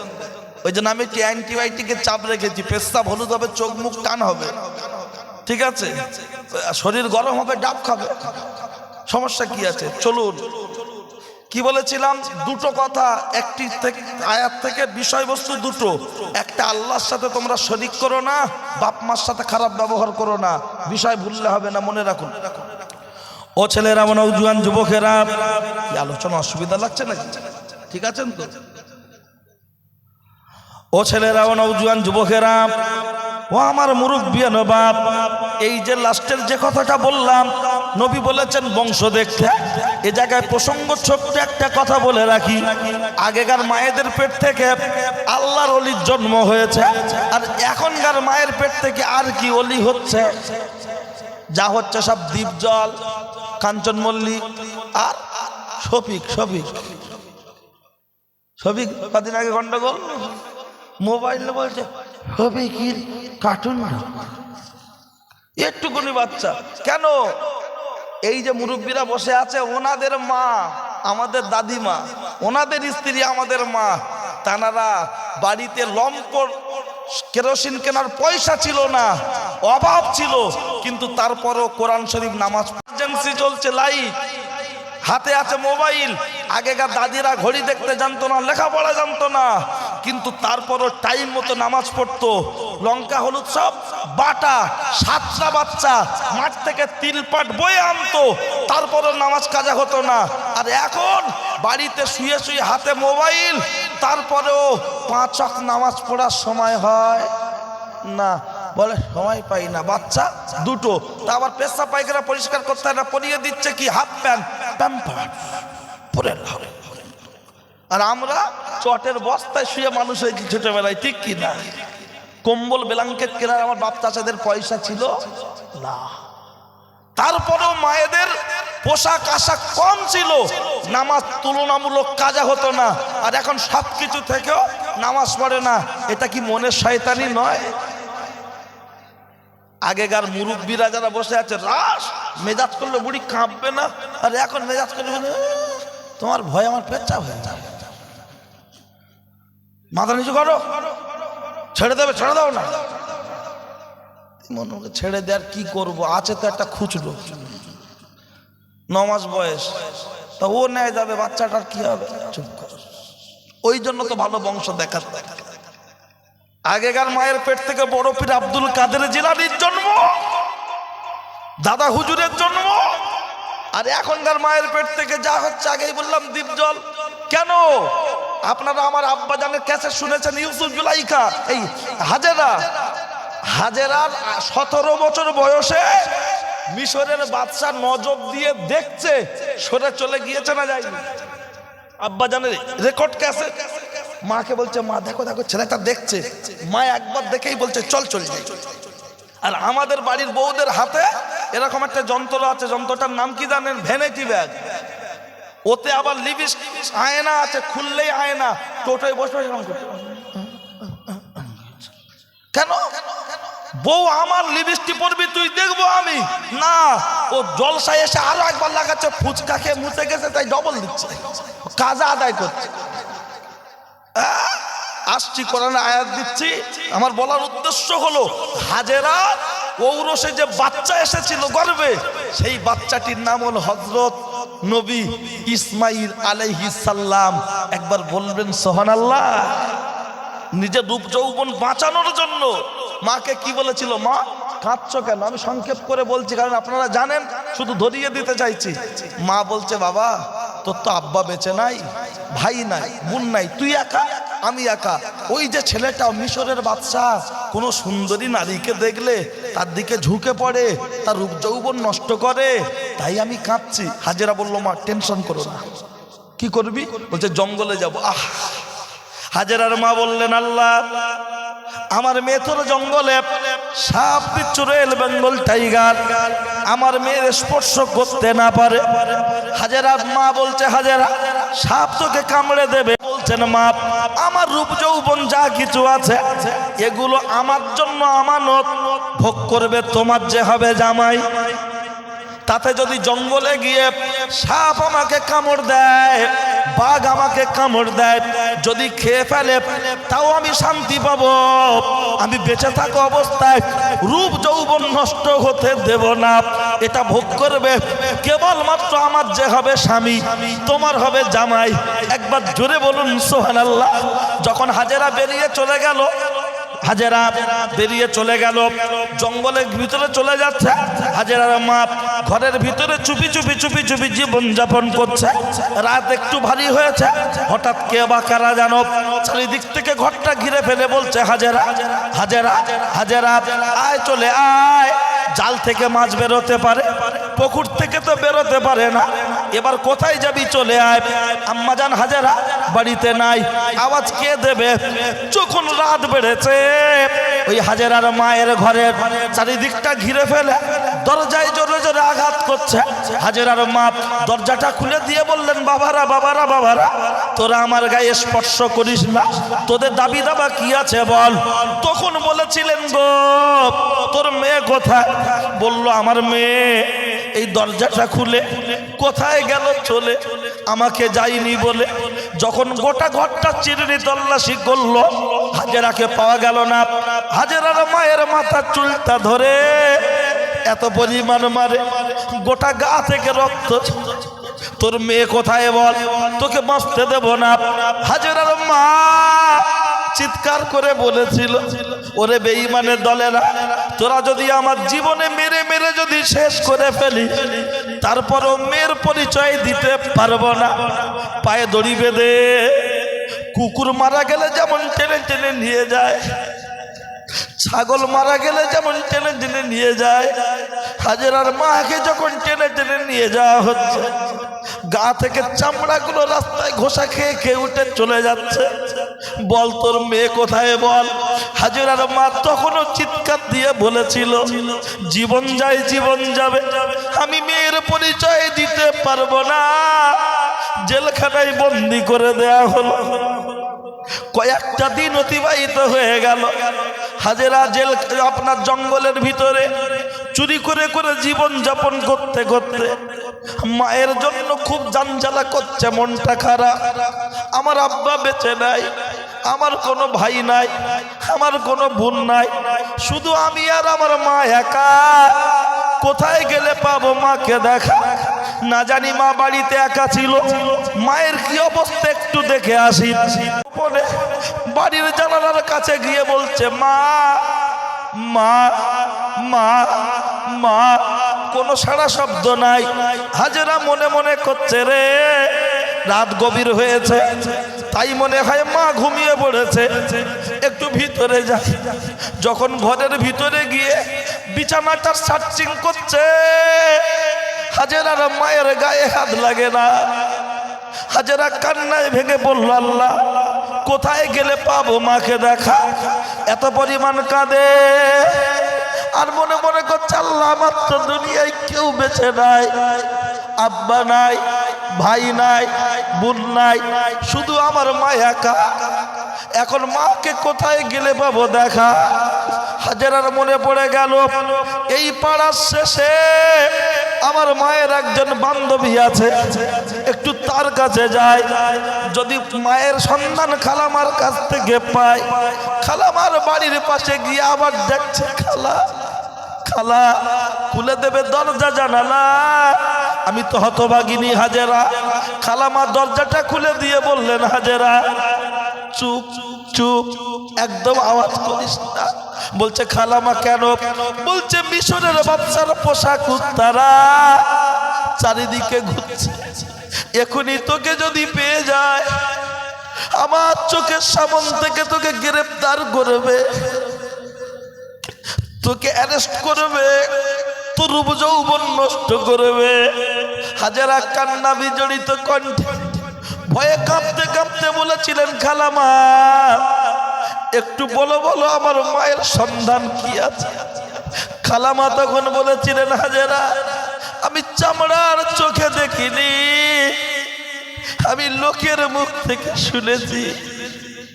যখন তোকে খুঁজে খুঁজে খুঁজে খুঁজে পাওয়া যাচ্ছিল না, তোর মায়ের পায়ে দড়ি বেঁধে টান দিতে জেলখানার দিকে নিয়ে চলে গেছে। এখন বেঁচে আছে কি মারা গেছে বলতে পারবো না। হাজেরা খালামার বাড়ি থেকে বেরিয়ে যাচ্ছে। মা মা মা চিৎকার দিতে দিতে যখন বেরিয়ে যাচ্ছে, হাজেরার পেটে ক্ষুধা, চোখে তন্দ্রা, শরীরে ক্লান্তি, আর হাঁটার মতো উপায় নাই। বেশ খানিকটা হেঁটে জঙ্গলের ভিতরে সাগরের পাশে একটি গাছের গায়ে হেলান দিয়ে বিশ্রাম করছে। আর স্বপ্নে দেখতে পাচ্ছে তিন দিক আপনার সাগরে একটি নৌকা, ওই নৌকায় যাত্রী হলো তিনজন। একজন হলো মা, আরেকজন হলো আব্বা, আরেকজন আমি হাজেরা। জোরে ঝড় এসেছে, নৌকাটা টলমলো, নৌকার হাল ধরেছে। ঘুমটা ভেঙে গেছে। ঘুমটা ভেঙে যাওয়ার পরে দেখছে রে মিশরের বাদশা বেঈমানের দলেরা তিন দিক থেকে ঘিরে ফেলে বলছে, হাজেরা হাজেরা হাজেরা আয়, চলে আয়, এবার কোথায় যাবি? আমাদের হাত থেকে তোকে কে বাঁচাবে? তখন হাজেরা বললেন, আল্লাহ বাঁচাবে। বলছে, এবার কোথায় যাবি? বলছে, কেন আমাকে নিয়ে তোরা কি করবি? বলছে, তোকে গ্রেফতার করব, বাদশার সামনে নিয়ে যাব, বাদশা তোকে নিয়ে একটু এনজয় করবে, তারপরে তোকে ছেড়ে দেয়া হবে। তখন আম্মাজান হাজেরা বললেন, আমি সাগরে ঝাঁপ দেবো। বলছে, ওরে পাগলি, সাগরে কুমির আছে, বড় বড় মাছ আছে, তোকে খেয়ে ফেলবে। হাজেরা বলল, মরণ হয় মরণ হবে, সতীত্ব নষ্ট হতে দেব না। যেই হাজেরাকে ধরতে গিয়েছে আম্মাজান হাজেরা আল্লাহকে স্মরণ করে সাগরে দিয়ে দিল ঝাঁপ। একবার জোরে বলুন সুবহানাল্লাহ। আমার ঘটনাটা বলার উদ্দেশ্য অন্য কিছু নয়, উদ্দেশ্য হলো একটা, তিনি সতীত্ব রক্ষা করার জন্য তিনি পুরুষ মানুষের থেকে আড়াল হচ্ছে। আর আমাদের বাড়ির মহিলারা সতীত্ব পর পুরুষকে দেখানোর জন্য এই শীতে এমনও মহিলা ঘুরছে গায়ে একটা সোয়েটার নাই, সোয়েটার গায়ে দিলে স্টাইল নষ্ট হবে, তার জন্য সোয়েটার গায়ে দেয়নি, কোন রকম একটা ঝুরি পিঠের মতো আপনার ওড়না গায়ে দিয়ে, আর লিপস্টিক ঠোঁটে লাগিয়ে মাথার চুলে দিয়েছে ফুল। পাবলিককে বলছে, এটা আমার মাথার চুল। হাতে নিচ্ছে আপনার, পায়ে দিচ্ছে জুতো, আর ফোনে ফোনে খাচ্ছে গুতো, আর কাঁধে নিচ্ছে ব্যাগ। আমি কি সুন্দর বাড়ির বউ, তোরা ঘুরে ঘুরে দেখ। আরে তোর যা ছিরি, আই বুড়ো বেলায় বেহাই নে ফিরি, তোর যা ভাব এখন দেখলে মনে হচ্ছে 4 টাকার হাফ। যেখানে আল্লাহর কোরআন বলেছেন, ওয়াকরনা ফি বুয়ুতিকুন্না ওয়ালা তাবারাজনা তাবারুজাল জাহিলিয়াতিল উলা, ও নারী জাতেরা, তোমরা কোলার খোলা ছাড়িয়ে অর্ধ উলঙ্গ হয়ে বর্বরতা যুগের নারীদের মতো ঘুরবে না। মা মায়ের মতো পোশাক পরো, বোন বোনেদের মতো পোশাক পরো। কিন্তু আজকে রাস্তায় দাঁড়ালে কোনটা প্রতিমা, কোনটা ফতেমা, কোনটা বাড়ির মেয়ে, কোনটা বাড়ির বউ চিনতে পারে না কেউ। সব যেন মনে হয় এক, ভালো করে দেখ, সব যেন মনে হয় এক। কিন্তু শুনে রেখে দেন, জেনে রেখে দেন, ও ছেলেরা, ও বাড়ির স্বামীরা, ও বাড়ির বাপেরা, ও বাড়ির শ্বশুরা, কানটা খাড়া করে শুনে রেখে দেন। আর দায়ুস লা ইয়াদখুলুল জান্নাত, দায়ুস কখনো জান্নাতে যেতে পারবে না, পারবে না, পারবে না। আমি জলসা কমিটির সদস্য হব, আমি নামাজ পড়ব, আমি রোজা করব, হাতে তসবিহ নিয়ে গপ গপ গপ গপ করে টিপব, অথচ লক্ষ্য করলে দেখতে পাওয়া যায় আমার মেয়েটা রাস্তায় জন দেবে রে, ওর নামাজ খোদার দরবারে পৌঁছাবে না। কমিটির ভাইয়েরা পিছনে আরেকটা ত্রিপল বিছিয়ে দেওয়ার ব্যবস্থা কর। কমিটির ভাইয়েরা পিছনে আরেকটা চট বা ত্রিপল যা আছে বিছানোর ব্যবস্থা করো, বসার জন্য কাউকে। ও ছেলেরা, শুনে রেখে দেন, জেনে রেখে দেন, আপনি যতই নামাজ পড়ুন, রোজা করুন, আর যদি আপনার বাড়ির বোনটা বেহায়া বেপরদায় চলে, আপনার জন্য অপেক্ষা করছে জাহান্নাম, জাহান্নাম, জাহান্নাম। ও যে হুজুরের এনে দোয়া করান, ফুরফুরা শরীফের হুজুর কেন, যদি কাবা শরীফ থেকে ইমাম সাহেবকে দাওয়াত করে এনে একদিন নয় 365 দিন বসিয়ে কাঁদানো হয়, ওর কপালে বাজ পড়বে। পৃথিবীর কোন হুজুরের দোয়ার জন্য কবুল হবে না। না না, শুধু তাই নয়, লক্ষ্য করলে দেখতে পাওয়া যায় যে আয়াতটা প্রথম পড়েছিলাম শিক্ষণীয় বিষয় দুইটি, একটা বলতে বলতে এদিকে হঠাৎ চলে এসেছি। তার কারণ আজকের হাজেরার কথা বলার কোনো ইচ্ছা ছিল না, কিন্তু আপনার জমি যখন নিয়েছি চাষ করার জন্য, আগাম টাকায় নিয়েছি, লিজ নিয়েছি, পাট ভালো হলে পাট দেওয়ার দরকার, তিল ভালো হলে তিল দেওয়ার দরকার, তাই জমির কন্ডিশন যা সেটাই না দিলে খোদার দরবারে আমাদের মতো বক্তাদেরকে জাহান্নামের কাঠগড়ায় তুলবে আল্লাহ। আজকের হরিণঘাটার লোক জান্নাতে যাবে, আমার মতো বক্তা জাহান্নামীদের কাতারে। কি ব্যাপার? হরিণঘাটার লোক বলবে মালের 15,000 টাকা ভিজিট ছিল, বিরাট ডায়লগ দিতে ধরা পড়েছে। তার কারণ টাকায় কথা হবে। আর যোগ যখন রক্ত খায়, গরুর খাচ্ছে কি মানুষের খাচ্ছে, ছাগলের খাচ্ছে কি শোরের খাচ্ছে দেখে না, শুধু চায়। আমরা যোগ সমাজ জায়গায় হোক, গ্রাম জাহান্নামায় যায় যাকে, আমার টাকাটা ঠিক দিক, জলসাটা আবার হোক, চলছে তো তাই।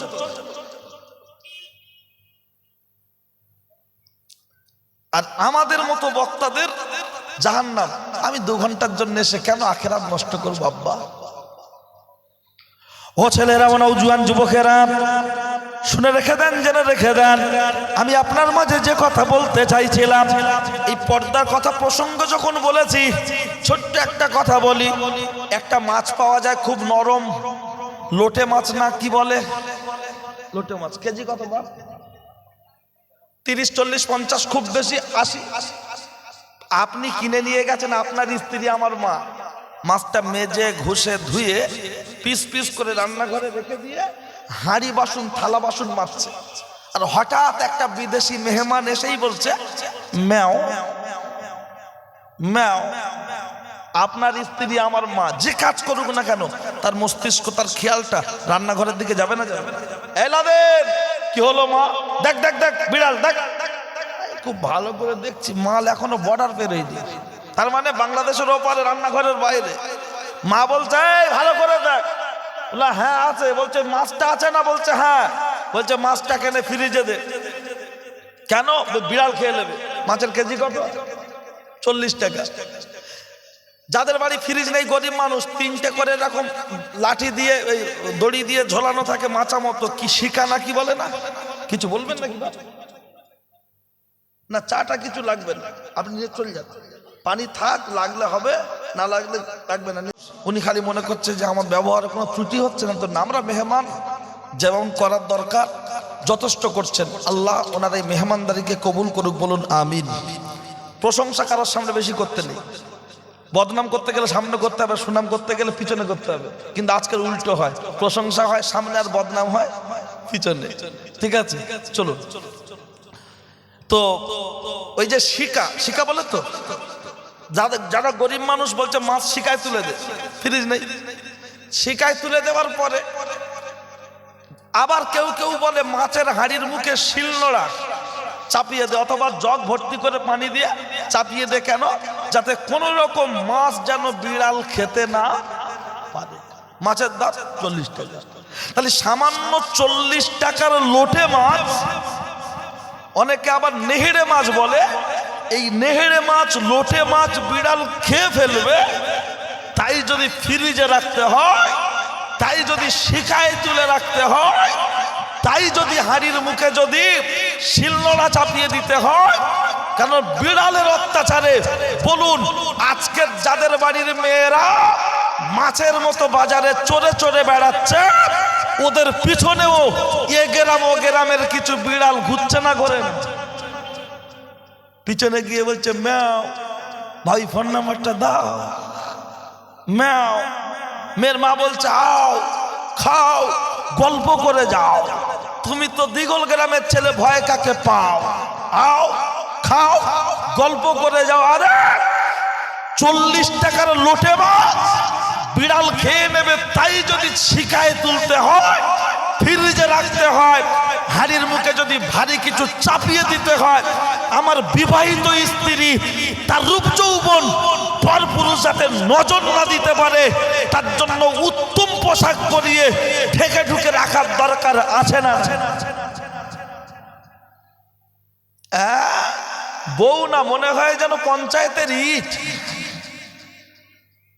বউলে ঘুরছে বলছে, দেখছিস তো বউ পাশ থেকে একটা নামাজি লোক বলছে, বউদের একটু কাপড় চোপড় ঠিকঠাক পরা, কি পরেছে, শাড়ি না মুশারি সব দেখা যাচ্ছে। বলছে, ও ছোট আব্বা, ও চাচা, জয়দেব কাকা, শুধু কি আমি একা দেখবো? এত সুন্দর বউ পাড়ার লোকের হক নেই? কেন ও কি আকিকার ছাগল না কুরবানির খাসি যে পাড়ার লোকের 2-4 পিস দিয়ে খেতে হবে? 10,000 টাকার মোবাইল, একটা কভার। কেন রা মন্টু? বলছে পড়লে ভেঙে যাবে। সামনে একটা স্ক্রিন গার্ড, কি ব্যাপার? বলছে হাত ঘষলে দাগ হবে। আহা, 10,000 টাকার মোবাইল হাত ঘষলে দাগ হবে, পড়লে ভেঙে যাবে, তার জন্য যদি দুটো কভার লাগানোর দরকার হয়, সামনে স্ক্রিন গার্ড, পিছনে একটা কভার। আমার বিবাহিত বউ আমার মিটার থেকে ওই পাড়ার লালটু হুম মারতে পারে, তার জন্য মিটারের পাশে ভালো করে সিল রাখার দরকার আছে না? পাড়ায় এনে বিক্রি করে 4 কোনা টলির রিক্সার যে স্যাসেজের উপরে বসানো থাকে, দাম কত জানেন? কম বেশি 50,000 টাকা, কিন্তু আইসক্রিমের দাম 10 টাকা। তাহলে 10 টাকার আইসক্রিম গোটা রাখার জন্য যে বাক্সটা ব্যবহার হচ্ছে সেই বাক্সটার দাম 50,000 টাকা। কত উদাহরণ, কত বলবো। গরু কথা শোনে না, তার জন্য গরুর মুখে এরকম একটা লাগিয়ে দেয় না? গরু যদি কথা শুনতো, জীবনে ওর মুখে এরকম লাগানোর দরকার হতো? ঠুসি না গেজে কি বলে একটা এরকম দেয়, গেজে।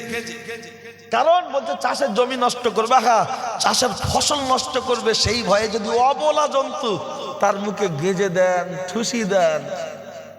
আর আমার বাড়ির যুবক ছেলেটা ষাঁড়ের মতো ঘুরছে, ষাঁড়ের মতো। ওর ভাব দেখলে মাথা খারাপ, মানি ব্যাগেরা মোটা, 2-4টা মেহমান করছে, মালটার কাছে পয়সা আছে, হাত দিয়ে দেখো টাকার থেকে কাগজ বেশি, আল্লাহর কি জানে। মানি ব্যাগের ভাব আলাদা, দেখলে মনে হবে মেটিয়া বুরুজের অস্তগার, কিন্তু ওর ভাব তো আলাদা। আসছি, চলুন। কোন কথা বলছিলাম? পর্দার উপরে এই কথাগুলো বললাম, দুটো পায়ে ধরে বলছি, ব্যক্তিগত কোনো স্বার্থ নেই। ভারতবর্ষের অবস্থা কোন জায়গায় যাচ্ছে আজকের দিনে দেখতে পাচ্ছি না? আমাদের ভাইয়েরা দেশে বিদেশে কাজ করছে, তাদের প্রতিনিয়ত বাঙালিদের উপরে অত্যাচার চলছে না? চলে না? হিন্দু চিনি না, মুসলিম চিনি না, ইহুদি চিনি না, খ্রিস্টান চিনি না, যারা ভারতীয় বাঙালি তারা পেটের দায়ে অর্থ উপার্জন করার জন্য ভারতবর্ষের বিভিন্ন রাজ্যে গিয়ে মার খাচ্ছে। আর আমাদের নেতা, এমপি, এমএলএ, মন্ত্রীরা এরা মুখে কুলু বেটে যেন এতে কাপে আছে, মুখে কোনো কথা নেই। প্রতিনিয়ত অনেক মায়ের বুক খালি হচ্ছে, অনেক মেয়ে বিধবা হচ্ছে, বাচ্চা এতিম হচ্ছে না? কিন্তু কে বলবে? কেউ বলার নেই। সবাই ভোট চেনে, কিন্তু জনগণ সুরক্ষার কথা ভাবে কজন? আসছি, চলুন। ও ছেলেরা, আমার নওজোয়ান যুবকেরা, ও আমার মুমিন মুসলমানেরা, ও আমার নওজোয়ান যুবকেরা, আমি কোন কথা বলতে বলতে এ পর্যন্ত চলে এসেছিলাম আমার মনে আছে। আপনারা ভুলে গেলেও আমার মনে আছে ইনশাআল্লাহ। চলুন, যা আমি আপনার মাঝে যে কথা বলছিলাম আবার সেই জায়গা থেকে শুরু হবে। লক্ষ্য করলে দেখতে পাওয়া যায়, ও ছেলেরা, ও নওজোয়ান যুবকেরা, শুনে রেখে দেন, জেনে রেখে দেন। যেমন এদিকে পর্দার কথা বলেছি, একজন চরিত্রবান নারী তার রূপ যৌবন সবকিছু সে হেফাজতে রাখতে চায়, কেবল তার স্বামীর জন্য একটা খারাপ তালা, নষ্ট তালা, 5টা 6টা চাবি দিয়ে একটু মোড়া দিলে খুলে যেতে পারে না? টেস্ট করলে খুলে যায়। নষ্ট তালা যেমন যে কোনো চাবিতে খুলে যেতে পারে, নোংরা নারী যে কোনো পুরুষের প্রেমে হাবুডুবু খেতে পারে। এতে লক্ষ্য করলে দেখতে পাওয়া যায়, ওই জন্য লক্ষ্য করলে দেখতে পাওয়া যায়, দয়ার নবী বলেছেন, আল মারওয়াতু আওরাতুন ফাইজা খারাজাত ইস্তাশরাফাহা শয়তান।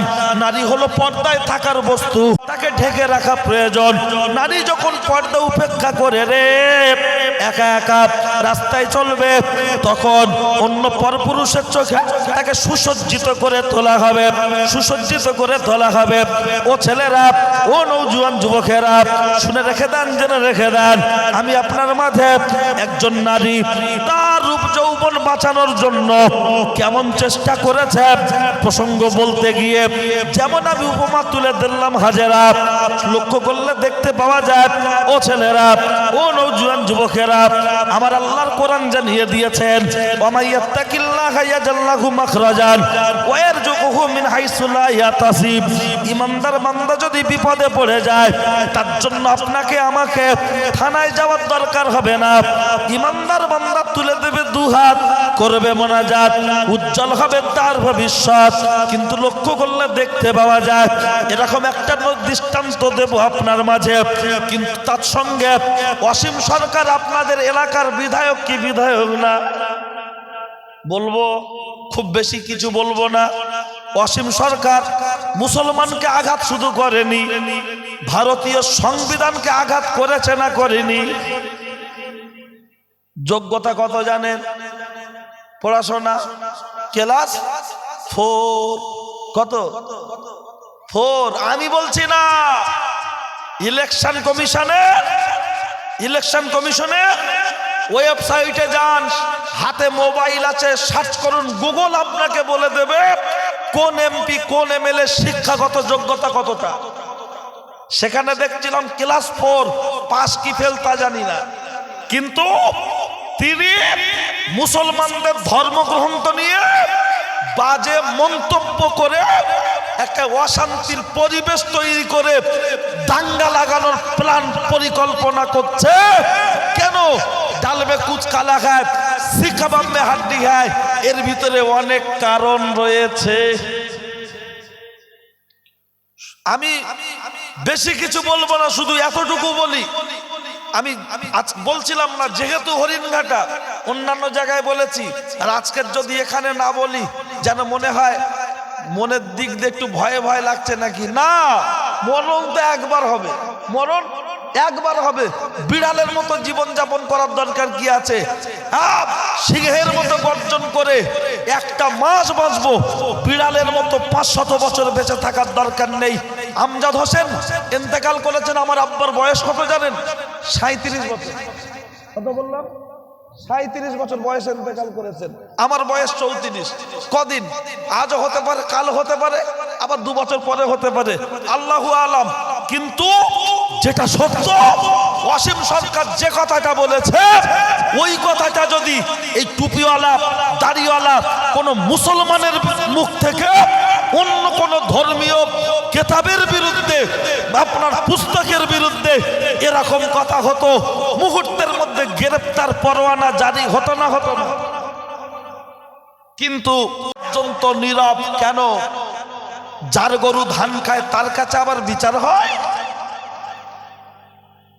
যার গরু ধান খায় তার কাছে আবার বিচার হয়? ও ক্লাস 4, ও কোরআন শরীফ কি বোঝে? ও নিজের ভালো করে বর্ণ পরিচয়টা দিলে, যেটাকে আপনার দ্বিতীয় ভাগ বলা হয়, বর্ণ পরিচয় হোক আর দ্বিতীয় ভাগ হোক, যদি দেয়া হয় ঠিক মতো উচ্চারণ করার ক্ষমতা নেই, সে কোরআনের ভাবার্থ ভাষা প্রেক্ষাপট শানে নজরুল সে বুঝবে কি করে? যাও একটা মন্তব্য করেছে, কেন জানে? মন্তব্য করার পিছনে কারণ দুটো আসছি পরে। শুধু আগে এই যে ক্লাস 4 পাস যোগ্যতা, সে আবার গবেষক হতে চাইছে, কোরআনের ভুল ধরতে চাইছে আর বিভ্রান্তি করতে চাইছে। ডক্টর মরিস বুখাইল নাম শুনেছেন? তিনি 18টা ভাষায় ডক্টরেট করেছিলেন, পিএইচডি করেছিলেন। কটা ভাষায় বললাম? 18টা। আর এই পিএইচডি মাধ্যমিক দেওয়ার পরে হয় না। অনেকে মনে হয়তো মাধ্যমিক দেওয়ার পরে হয়তো হয় না, 4 পাস করে হয় না। তা সেই মরিস বুখাইল 18টা ভাষায় যিনি ডক্টরেট করেছেন, তিনি ইহুদিদের একজন ধর্মীয় গুরু। গোটা ওয়ার্ল্ড ব্যাপী যার পরিচিতি রয়েছে ইহুদি ধর্মের মানুষের কাছে। এক শ্রেণীর মানুষ এসে বলছে, ও মরিস বুখাইল স্যার, আপনি কোরআনে একটা ভুল ধরে দিতে পারবেন? ভালো করে শোনেন, বলছে কোরআনে একটা ভুল ধরে দিতে পারবেন? বলছে একটা কেন, শত শত ভুল ধরে দেবো। তা তখন ইহুদিরা বলছেন, শত শত যখন ভুল ধরে দেবেন দরকার নেই, একটাই ধরে দেন, বিবিসি লন্ডন নিউজে প্রচার করে দেয়া হোক, গোটা পৃথিবীর মানুষ জেনে যাক, যেখানে আল্লাহ বলেছেন যালিকাল কিতাবুল লা রাইবা ফীহি, এই কোরআনে কোন রকম ভুল তো থাকা দূরের কথা, কোনো সন্দেহ নাই। আর মরিস বুখাইল ভুল ধরে দিচ্ছে, বিবিসি লন্ডন ঘোষণা দেবে, গোটা পৃথিবীর মানুষ জাতি জেনে যাবে। মরিস বুখাইল বললেন, ঠিক আছে আমাকে সময় দাও। ঘরের ভিতরে ঢুকলেন, আমি শর্ট করেই বলছি, দীর্ঘ 1 বছর 1.5 বছর 2 বছর ঘরের ভিতরে ঢুকছে, পেশাব পায়খানা খাওয়া দাওয়া গোসল ছাড়া বেরোয় না, কারোর সাথে কোনো কথা নেই। 3 বছর অতিক্রম করার পরে সাংবাদিকরা বলছে, স্যার এবার বলুন ভুল পেয়েছেন? তখন মরিস বুখাইল বললেন, আমি 18টা ভাষায় ডক্টরেট করেছি, 3 বছর কোরআন শরীফকে নিয়ে গবেষণা করতে করতে করতে করতে প্রত্যেকটা লাইন, আয়াত, রুকু, পারা আমি তদন্ত করে করে গবেষণা করে দেখেছি, একটা জায়গায় ভুল ধরতে পারলাম না। বরং কোরআন নিয়ে ঘাঁটতে ঘাঁটতে আমি সেই কোরআনের ধর্মে দীক্ষিত অর্জন করে আমি ঈমানের কলেমা পড়তে চাই। একবার জোরে বলুন সুবহানাল্লাহ। আর আজকের মানুষের মধ্যে ঘৃণাই যে মোস্তাফিজুর রহমান বাংলাদেশের একটা খেলোয়াড়কে আইপিএল থেকে বাদ দেওয়া হয়েছে না হয়নি? এতে আমরা কোনো দুঃখিত না। কেন দুঃখিত নয়? আমরা ভারতীয়, আমরা ভারতকে ভালোবাসি, বাংলাদেশকে নয়, পাকিস্তানকে নয়।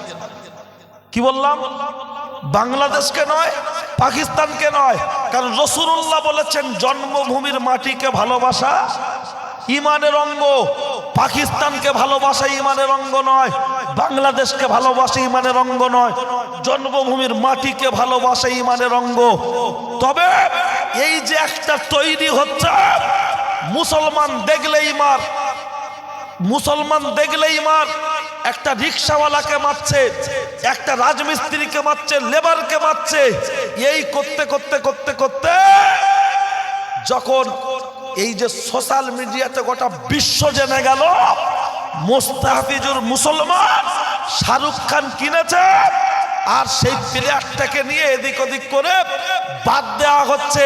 এই যে ঘৃণা মুসলমানদের বিরুদ্ধে চারিদিকে লাগিয়ে দেওয়া হচ্ছে, এর পিছনে গভীর ষড়যন্ত্র একটি কাজ করছে। মুসলমান দেখলেই মারো কাটো, বিচার হয়তো হবে না। যদি বিচার হতো তাহলে আজকের যারা ঘৃণা ছড়াচ্ছে, অশান্তি দিচ্ছে, উস্কানি দিচ্ছে, তাদের বিরুদ্ধে যদি সেইভাবে ব্যবস্থা নেওয়া হতো তাহলে অশান্তি একটু হলেও কম থাকতো না? থাকতো না। কিন্তু যারাই রক্ষক তারাই ভক্ষক, যারাই রক্ষক তারাই ভক্ষক। কে কার বিচার করবে জানি না, আল্লাহ ভালো জানেন। তারপরেও মনে রাখবেন, হিন্দু মুসলমানের দুশ্মন নয়, মুসলমান হিন্দুর দুশ্মন নয়। হিন্দু দাদাদের মন্দিরের মাথায় লেখা থাকে দেখবেন, ও চন্দ্রবিন্দু, ওম আছে না নাই? ওম মানে শান্তি, ইসলাম মানেও শান্তি, ওম মানে শান্তি। তাহলে আজকের হিন্দু মুসলমানের দুশ্মন নয়, মুসলমান হিন্দুদের দুশ্মন নয়। কে বা কারা জানো এই হিন্দু আর মুসলমানের মাঝে মিল, মোহাব্বত, ভালোবাসা আছে। এই থানসারা গ্রামে একদিকে হিন্দু আরেকদিকে মুসলমান, কি সুন্দর মিলেমিশে ওঠা বসা বাস, যেন ভাই ভাই প্রতিবেশী, এমন ভাবে চলে। এটা এক শ্রেণীর মানুষ সহ্য হচ্ছে না, তাই উভয়ের মাঝখানে একটু অশান্তি লাগিয়ে দিতে চাইছে। কিন্তু মনে রাখবেন, 2 আর 2 যেমন 4 হয়, 3 আর 1 4। মন্দিরের সামনে হঠাৎ দেখবেন গরুর মাথা ঝুলছে, মসজিদের সামনে দেখবেন হঠাৎ শুকরের মাথা ঝুলছে। কারণ 2 আর 2 4। মন্দিরে দিলেই মুসলমান দেবে, মসজিদে দিলে হিন্দু ভাইরা দেবে না। না, যারা সন্ত্রাস সৃষ্টি করে তাদের কোনো জাত থাকতে পারে না, তাদের জাত হলো সন্ত্রাস। কথা ঠিক কি না? তারা হিন্দুও নয়, মুসলমানও নয়। কবি বলেছেন এক বৃন্তে দুটি কুসুম, হিন্দু মুসলমান, মুসলিম তার নয়নমণি, হিন্দু তার প্রাণ। এই কবিতাটা শুধু কবি আপনার বইয়ের পাতায় থাকবে না, বাস্তবিক সমাজের প্রেক্ষাপটে বাস্তবায়ন হয়ে আছে। এটাকে নষ্ট করে দিতে চাইছে এক শ্রেণীর মানুষ। তাই এলাকার আপামর জনসাধারণ, হিন্দু মুসলমান সকলের কাছে হাত জড়ো করে বলছি, আল্লাহর রাস্তে নিজেরা যে কোনো বিষয় কিছু ঘটলে একে অপরে আলাপ আলোচনা করে সমাধানের জায়গায় আসবেন, যাতে কোনো রকম অপ্রীতিকর ঘটনা কিছু না ঘটে।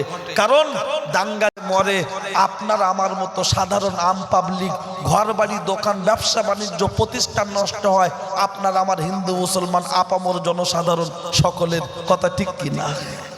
তাই এগুলো খেয়াল রাখবেন। মাইকের আওয়াজ অনেক দূর পর্যন্ত যাচ্ছে, আশেপাশে অনেক অমুসলিম ভাইয়েরা আছেন, অবশ্যই কথার দিকে খেয়াল করবেন, যেন উল্টো ব্যাখ্যা নেবেন না। আর কেউ যদি রেকর্ডিং করেন পুরো করবেন, কাটা করবেন না, তা না হলে আবার উল্টো কচু গাল লেগে যাবে। তাই অনুরোধ করলাম। চলুন, কোন কথা বলতে বলতে এসেছিলাম মনে আছে? যে আমি বলতে চেয়েছিলাম যে আল্লাহর বিপদে পড়লে আল্লাহ সাহায্য করবে। বলতে গিয়ে হঠাৎ এই অসীম সরকারের এই কথাটাকে ওর নাম ধরতেও কেমন লাগে। তার কারণ একজন জনপ্রতিনিধি, তার যদি ভাষা এমন হয় আর মুসলমানরা এমন জেনে আবার না শুনছি সোশ্যাল মিডিয়াতে দেখছি তার জামাই একজন না দুজন নাকি দুটোই নাকি আবার মুসলমান, দুটোই নাকি আবার মুসলমান কিন্তু করে দিয়েছে। আসলে ব্যাপার কি জানেন? অনেক ব্যাপার থাক, অধিকার যাব না। চলেন আমি যে কথা বলছিলাম আর একটু বলে দিই। ও বলতে বলতে আবার তো দেখি ভ্যালিডিটিও শেষের পথে। যাক চলেন। ও ছেলেরা, নওজোয়ান যুবকেরা, কি অসুবিধা লাগছে নাকি? ঠিক আছেন তো? আসলে এত লোকজন কম, কি ব্যাপার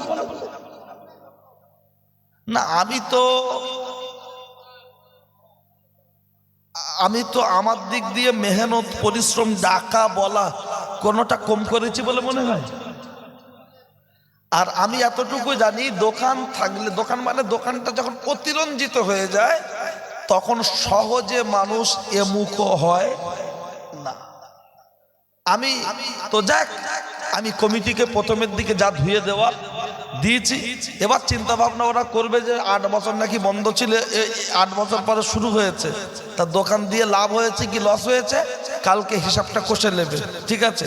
আপনাদের এই কাছাকাছি হাবড়ার গায়ে গায়ে, এখানের হাবড়ার গায়ে গায়ে একটা জায়গা আছে, গ্রামের নাম বলবো না, জলসাটার বয়স 85 বছর না 90 বছর, আমি যে বছর আসি, নাম বললে এক্ষুনি মনে আছে বলে দেবো কিন্তু বলবো না।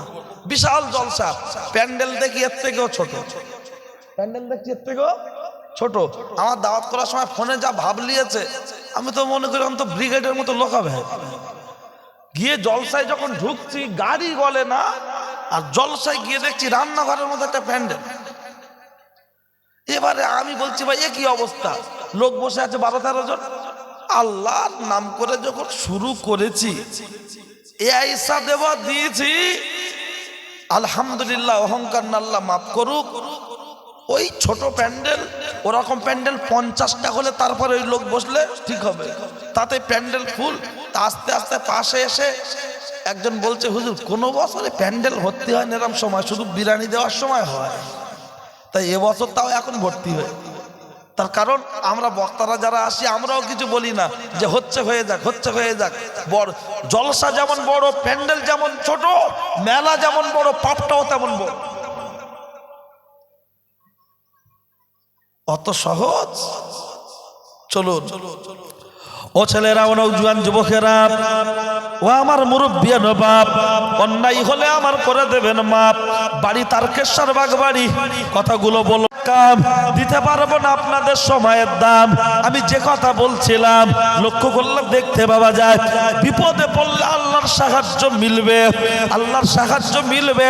ওদিকে যেমন হাজেরার কথা একটা উপস্থাপন করেছি, আর একটা নারীর কথা বলি, একটু খেয়াল করুন। ওই মেয়েটি আপনার আত্মীয় বাড়ি যাচ্ছিল জাহাজে করে, জাহাজে করে। লক্ষ্য লক্ষ্য করলে দেখতে পাওয়া যায় ও ছেলেরা, ও নওজোয়ান যুবকেরা, জাহাজ ভর্তি মানুষজন যখন উঠে পড়েছে, জাহাজ ছেড়ে দিয়েছে, রাস্তায় যেতে যেতে যেতে যেতে বেশ মাছ দরিয়ায় গিয়ে ওই জাহাজটা যখন টলমল করতে করতে ডুবে গেল, আর যখন ডুবে গেছে শত শত মানুষ হাবুডুবু খেতে খেতে সব যে যার মতো ভেসে ভেসে একদিকে চলে গেল। একটা মা ছোট্ট একটা দুধের বাচ্চাকে নিয়ে একটা তক্তার উপরে হাত দিয়ে কোন রকম আশ্রয় পেয়ে আল্লাহর কাছে বলছেন, আল্লাহ এত মানুষ তো নিয়ে গেল, পানিতে ডুবে গেল, তুমি আমাকে আমার বাচ্চাকে বাঁচিয়ে রাখলে, ইজ্জত সম্মান হেফাজত করো তুমি, রিজিক রুজির মালিক আল্লাহ তুমি। আল্লাহর কাছে ফরিয়াদ করছে। আর ঠিক এমন একটা সময় দূর থেকে একজন জলদস্যু পানির মাঝখান থেকে সাঁতর দিয়ে ওই মহিলার কাছে এসে বলছো, মহিলা একটু কি তোমার ইজ্জত ভোগ করতে পারি? তখন মহিলাটা বলতে লাগলো, এতগুলো মানুষ জাহাজ ডুবি হয়ে সশরীর সমাধি হয়ে গেল, তোর কি লজ্জা হয় না? তোর কি ভয় হয় না? তুই আমার কাছে এসেছিস, এই কুপ্রস্তাব নিয়ে সরে যা, বেরিয়ে যা। তখন লক্ষ্য করলে দেখতে পাওয়া যায় ও ছেলেরা, ও নওজোয়ান যুবকেরা, ওই মহিলা তখন বলতে লাগলো, আমার গায়ে স্পর্শ করিস না। যখন জলদস্যু বলছে, তুই যদি আমার তোর সাথে জেনা করতে না দিস, তোকে সহবাস করব, যদি না দিস তোর বাচ্চাকে ডুবিয়ে মেরে দেব, তোকে বাঁচতে দেব না, তোর বাচ্চাকে বাঁচতে দেব না। তখন মহিলা বলছে, একটুখানি অপেক্ষা করো, আমার কোলের বাচ্চা যদি ঘুমিয়ে পড়ে তারপরে তুমি আমার সাথে কুকাজ করবে, এখন তুমি চুপ করে থাকো। কিতাবের মধ্যে এসেছে, লক্ষ্য করলে দেখতে পাওয়া যায় মেয়েটা বাচ্চাটাকে কোলে নিয়ে ধরে আছে, বাচ্চাটা যেই ঘুমিয়ে যায় পায়ের তলায় চিমটি কেটে কেটে ঘুমটা ভাঙিয়ে দেয়, বাচ্চাটা ট্যা ট্যা ট্যা ট্যা করে কেঁদে ওঠে। তখন এই জলদস্যু রেগে গিয়ে বলছে, কি হলো? বলছে, একটু দেরি করো, ঘুম ভেঙে যাচ্ছে, আমি কি করব?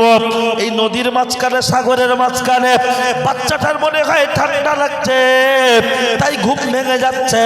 আবার বাচ্চাটাকে ঘুম পাড়ানোর নাটক করছে, অভিনয় করছে, একটু ওই রকম ভাব করছে। যেই বাচ্চাটা ঘুমিয়ে যাচ্ছে রে, ওই সময় আবার পায়ের তলায় চিমটি কেটে কেটে ওই বাচ্চাটাকে জাগিয়ে তুলছে, আবার বাচ্চাটা কেঁদে উঠছে। পুত্র সন্তান। স্বামী চিঠিটা পেয়ে খুব খুশি, চিঠির উত্তর দিয়ে বলল, আমি ফেব্রুয়ারি মাসের এই তারিখে বাড়ি যাব, বা আপনার মাঘ মাসের শেষে বাড়ি যাব।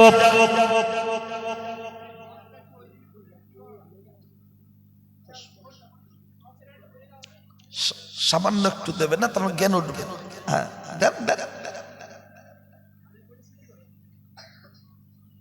আচ্ছা 10-15 মিনিট হোক, তার বেশি হলে আবার বিপদে পড়ে যাব। কি বলেছি বুঝতে পেরেছেন? কারণ আমাকে আবার সেই যেতে হবে আপনার বনগার কাছে, বুঝলেন, অনেকটা রাস্তা। আচ্ছা ঠিক আছে, 10-15 মিনিট হোক, কিন্তু তার বেশি হলে আমি আবার বিপদে পড়ে যাবো। আর আমরা ছোট মানুষ তো, আমরা একটু দেরি হলে লোক অনেক কিছু বলে, কিন্তু যাদের হুজুরদের ছেলেরা বা হুজুররা কেউ দেরি হলে আধ ঘন্টা 1 ঘন্টা হলে কেউ কিছু বলে না। এটাকে একটু গুরুত্ব দিতে হবে, তার জন্য আপনারা সেরকম অপশন একটা রেডি করেন। ঠিক আছে, আমি 10-15 মিনিট নিশ্চয়ই বলবো, আমিও তো মানুষ, সুবিধা অসুবিধা হতে পারে না, তবে আমি আছি। কি বলছি? যখন স্বামী চিঠি লিখলেন, উত্তরে মনে করুন 2 মাস বা 3 মাস পরে একটা তারিখ দিলেন, বাড়ি যাব। স্বামী চিঠিটা স্ত্রী পেয়ে খুব খুশি, ওই চিঠিটা দেখছে আর মনে মনে খুব খুশি। এই খুশি থাকছে, যেদিন স্বামী বাড়ি আসবে তার আগের দিন মনে মনে প্ল্যান পরিকল্পনা করছে, কোন শাড়িটা পরবো, কোন পোশাকটা পরবো, কেমন করে নিজের রূপ যৌবন সাজাবো, স্বামীকে খুশি রাখবো। কিন্তু লক্ষ্য করলে দেখতে পাওয়া যায়, এমন করে ভাবতে ভাবতে হঠাৎ করে পরের দিন সকালবেলা ওই বাচ্চাটি বমি করতে করতে মায়ের কোলে ইন্তেকাল করেছেন। ইন্না লিল্লাহি ওয়া ইন্না ইলাইহি রাজিউন। ছোট্ট দুধের বাচ্চা যখন ইন্তেকাল করেছেন, মা মাথার চুল ছেড়েনি, পাড়ার কোনো মানুষকে জানায়নি। মা শুধুমাত্র নিজের মনকে সান্ত্বনা দিয়ে বলেছেন, আল্লাহ তুমি আমাকে ধৈর্য ধারণ করার তৌফিক দাও, আমার স্বামীকে যেন আমি রাজি খুশি রাখতে পারি। আল্লাহ তুমি আমাকে ধৈর্য ধারণ করার তৌফিক দাও। নিজে হাতে গোসল দিচ্ছেন, নিজের পরনের পুরাতন পোশাক দিয়ে স্ত্রীকে বাচ্চাকে সুন্দর করে কাফন পরিয়ে পাশের ঘরে রেখেছেন, কারণ আজকের দিনে স্বামী বাড়ি আসবে। ঘরটাকে সুন্দর করে গুছিয়ে আর সমস্ত কাজ রেডি করে এবার মাথার চুলগুলো সুন্দর করে সাজিয়ে পোশাক পরিচ্ছদ সুন্দর পরে নিজের মনকে প্রশ্ন করছে, আল্লাহ আমার স্বামী আজ এত মাস পরে বাড়ি আসছে, আগে বাচ্চার খবর নেবে না আমার রূপ যৌবন দেখে আমার প্রেমে হাবুডুবু খাবে? নিজেকে প্রশ্ন করছে আর নিজের মনকে বড্ড প্রশ্ন করছে, আমার স্বামী কি খুশি হবে? এমন করে যখন নিজের মনকে প্রশ্ন করতে করতে দেরি হচ্ছে, অপেক্ষা করতে করতে রাত যখন একটু ভারী হয়েছে, স্ত্রী ঘরের ভিতরে অপেক্ষা করছে, হঠাৎ কে যেন বাইরে থেকে এসে বলছে, আসসালামু আলাইকুম ওয়া রাহমাতুল্লাহি ওয়া বারাকাতুহু। স্ত্রী উত্তর দিয়ে বললেন, কে?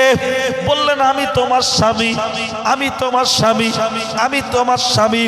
গলার আওয়াজটা পাওয়ার সাথে সাথে দরজাটা খুলে দিয়েছেন যেই, চোখে চোখে যখন চোখটা পড়ে গেল, স্বামী মুচকে হেসে ফেললো। স্ত্রী মনে মনে করছে, আল্লাহ আমি জিতে গিয়েছি, আমি হেরে যাইনি। আমার স্বামী যখন আমাকে দেখে হেসে ফেলেছে, আমার আমলনামায় সব আপলোড হয়ে গেল, আমি খুশি। তখন বলছো, আমার স্ত্রী গো, এত রাতের বেলা তুমি সেজে গুজে কোথায় যাবে? আমি বাড়ি আসবো তুমি কি জানো না? তখন স্বামী স্ত্রী বলছো, আমার স্বামী গো, নিশ্চয়ই আমি জানি তুমি আজকের বাড়িতে আসবে, কিন্তু আমি সাজা গোজার কারণটা হলো, কেবল মাত্র কারণ হলো একটি, কারণ তুমি বাড়িতে আসবে, কতদিন পরে তুমি বাড়িতে আসবে, তোমার স্ত্রীকে তুমি যাতে দেখে তার সাথে প্রেমে হাবুডুবু খেতে থাকো, তাই আমার রূপ যৌবনটাকে সুন্দর সাজে সজ্জিত করে তোমার সামনে উপস্থাপন করছি। স্ত্রীর কথা শুনে স্বামীর মনটা আরো খুশি হয়ে গেল। আজকের দিনে স্বামীকে কন্ট্রোলে রাখার জন্য, হাতের মুঠোয় রাখার জন্য মহিলারা বিভিন্ন হুজুরের কাছে, মৌলী সাহেবের কাছে তাবিজ করতে যায়, যায় না যায়? আর আমি বলছি, আমিও কারো না কারোর স্বামী, এখানে যারা বসে আছেন তারাও কারো না কারোর স্বামী, কারো না কারো সন্তান, কারো না কোনো মহিলার ভাই। কিন্তু শুনে রাখুন পর্দার আলে মা বোনেরা, স্বামীকে কন্ট্রোলে রাখার জন্য কোন তাবিজের দরকার হবে না, তোমার ব্যবহারটাই হলো বড় আমল। শুধু একটু ধরিয়ে দিচ্ছি, বেশিরভাগ তাবিজের চেম্বার গুলোতে দেখবেন মহিলাদের ভিড়, আর গিয়ে ওরা সব একা একা বলতে যা সমস্যা হচ্ছে। আর আমার মতো বলি সাহেব শুধু হাত চালতে দেখেন, হাত চালছে, কপারে হাতে জানেন 32 পাড়ার 38 চাপায়, আই ধাড়াই পাই ধাড়ায়, দাঁড়ায় পিঠের দাঁড়া, যেখানে লেগে পোক করেছে ভাবির কাছে গে দাঁড়া, হাত চালছে। হুজুর দেখছে কি, দেখে দেখে হুজুর মাথা নাড়ছে, বলছে শেষ শেষ, আগুন লেগে গেল। মেয়েটার ভিতরে তখন বলছে, হুজুর কি হয়েছে বলো? বলছে বলা যাবে, বলছে একটু বলো। তবে সব মৌলী সাহেব আমার ধান্দাবাজ না, সব তদবিরকারক ধান্দাবাজ না, বেশিরভাগ ধান্দাবাজ ভালো আছে, তাদের কাছে খরিদার খুব একটা যায় না, কারণ মিথ্যা কথা বলতে পারবে। তো তখন বলছে, তোমার বাড়ির পাশে গাছ আছে, পাখি বসে ডাকে না? বলছে হুজুর তুমি ঠিক বলেছ। বলছে তোমার এই বাচ্চা ও শুধু আড়ে আড়ে তাকায় না? বলছে হুজুর ঠিক বলেছ, একটা 8 মাসের বাচ্চা শুইয়ে দিলে ঘাড় উঁচু করে দেখবে না আড়ে আড়ে দেখবে? আড়ে আড়ে দেখবে। তা মৌলী সাহেব বলছে আড়ে আড়ে দেখে না। বলছে হুজুর ঠিক বলেছ। বলছে কে করেছে? বলছে বলা যাবে না, খুব কঠিন ব্যাপারে, বাচ্চার জীবন শেষ, এ খাবে না, ভয়তে কাজ কমপ্লিট হয়ে গেলে দিতে হবে 3001 টাকা, মোট 6001 টাকা। ওরে খোদা, ভাবি লক্ষ্মী ভান্ডার তুলে স্বামীর পকেট মেরে মাল লেগে বলছে হুজুর টাকা সব দেবো, তোমার বলতে হবে কে করি। তা মৌলী সাহেব তখন ইনকাম বাড়ানোর জন্য বলছে তোমার শাশুড়ি, অর্থাৎ আমার মা। কেন? বাচ্চার মেরে দেওয়ার জন্য। লোক কথাই কি বলে, আসলের থেকে সুদের মায়া বেশি।